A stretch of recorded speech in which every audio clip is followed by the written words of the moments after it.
दोस्तों, आज की उर्दू डिक्शनरी में आपके साथ शेयर कर रही हूँ लफ्ज़ वुस्ता और दूसरा लफ्ज़ वास्ता।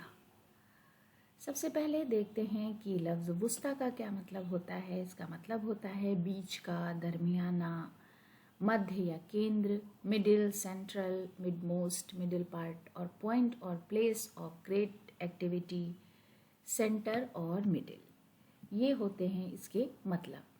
जुमले में इस तरह इस्तेमाल करेंगे जैसे आजकल मशरिक़ वुस्ता के हालात अच्छे नहीं हैं। फिर है वास्ता।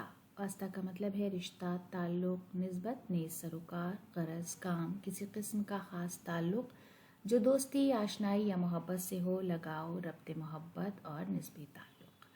संबंध, संबंधित, किसी प्रकार का विशेष संबंध जो मित्रता, प्यार से हो, लगाव, प्यार का संबंध बिना किसी लाभ के लगाव। Mediator, middleman, concern, relation, connection, medium और मीन जैसे अल्फाज इसके लिए हम इस्तेमाल करते हैं।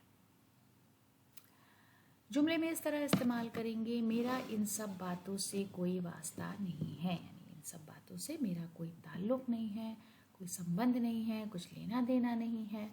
जॉन एलिया का शेर है, कैसे कहीं कि तुझको भी हमसे है वास्ता कोई, तूने तो हमसे आज तक कोई गिला नहीं किया। तो दोस्तों, इसी शेर के साथ आज का वीडियो ख़त्म करते हैं। अगले वीडियो में आपके साथ फिर मुलाकात होगी। वीडियो देखने के लिए बहुत बहुत शुक्रिया।